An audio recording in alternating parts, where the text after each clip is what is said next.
Het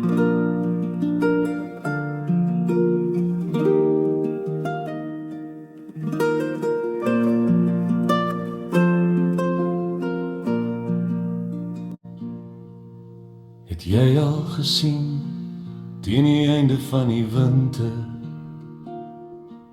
as die tuinier sy snoei skeer en seelaar vat, en dat die wild uitgegroeide lotte sny en terugvorm, die droë takke begin uitsny en daar die wonde seel. Het jy al gewonder hoe dit voel, het jy jou roosboompie seer? Nou gaan jy jou rusperiode binne en word jy vertroetel deur die tuinier met allerhande toergoedjies om jou volgende draag tot pragt en praal uit te stoot.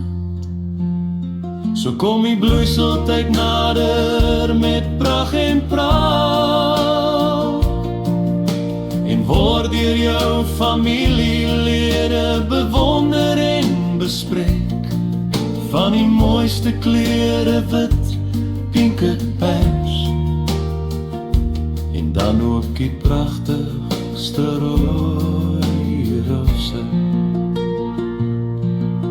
So word hulle in ruikers by mekaar gevoeg, soms vir 'n bruid met haar mooi gewaad, ander vir die koms van 'n nuwe baba, of dalk vir iemand wat in 'n siekbed lê, om elkeen se lewe op te kikker. Vir my, ek geniet jou skoonheid op my etenstafel.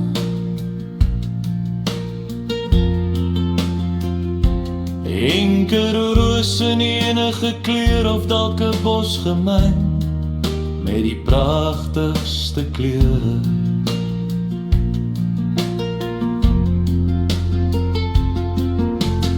Roos, oh roos, ek is so dankbaar vir die skoonheid wat jy uitstraal. Skoonheid wat die meester wat jou gemaak het jou meer bekoor.